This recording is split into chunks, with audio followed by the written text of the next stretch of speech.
Assalamualaikum warahmatullahi wabarakatuh. Salam guru hebat. Perkenalkan, nama saya Anggi Erlianti.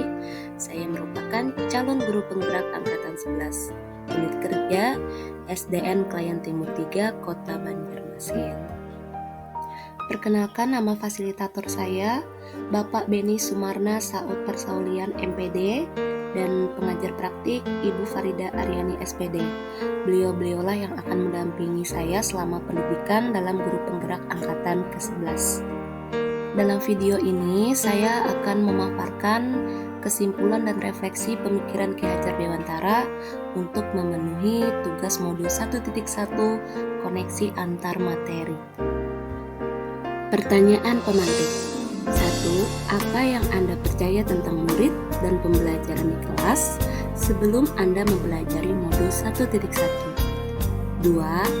Apa yang berubah dari pemikiran atau perilaku Anda setelah mempelajari modul ini?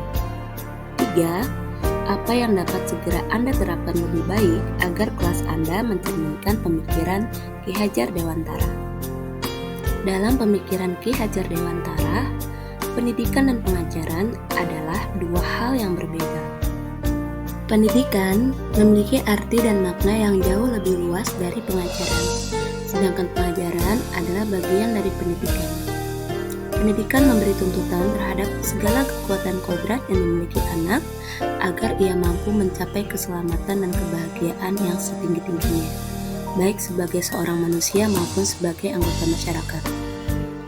Pengajaran merupakan proses pendidikan dalam memberi ilmu untuk kecakapan hidup anak secara lahir batin.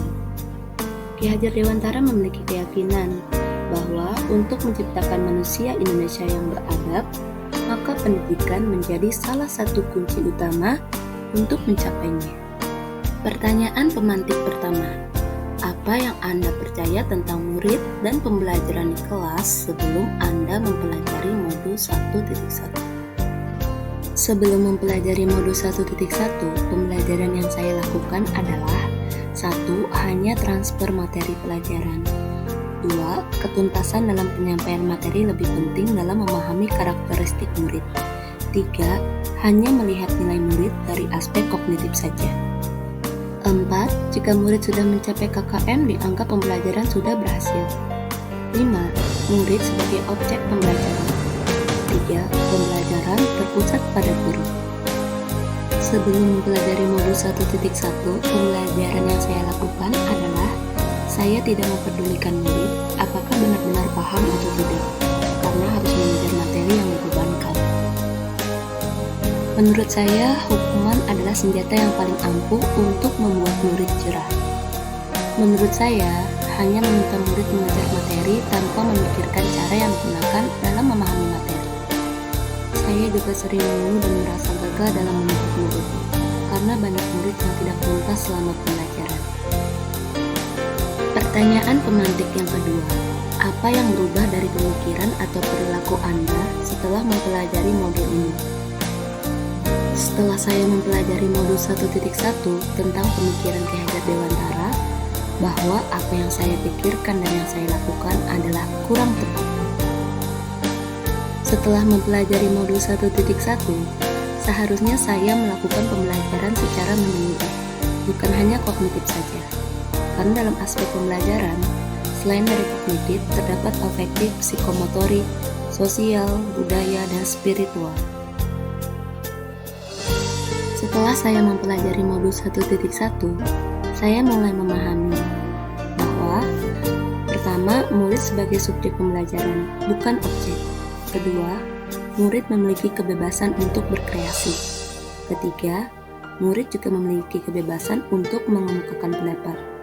Dan keempat, murid memiliki kebebasan untuk berekspresi. Setelah saya mempelajari modul 1.1, saya mulai memahami. Pertama, guru sebagai role model. Kedua, guru harus ikhlas, sabar dengan segala ketulusan hati agar terwujud pembelajaran yang menyenangkan. Ketiga, harus mempelajari karakteristik murid karena setiap anak dilahirkan unik. Keempat, harus menghargai murid, berikan kesempatan untuk murid tumbuh sesuai kodratnya. Pertanyaan pemantik yang ketiga, apa yang dapat segera Anda terapkan lebih baik agar kelas Anda mencerminkan pemikiran Ki Hajar Dewantara?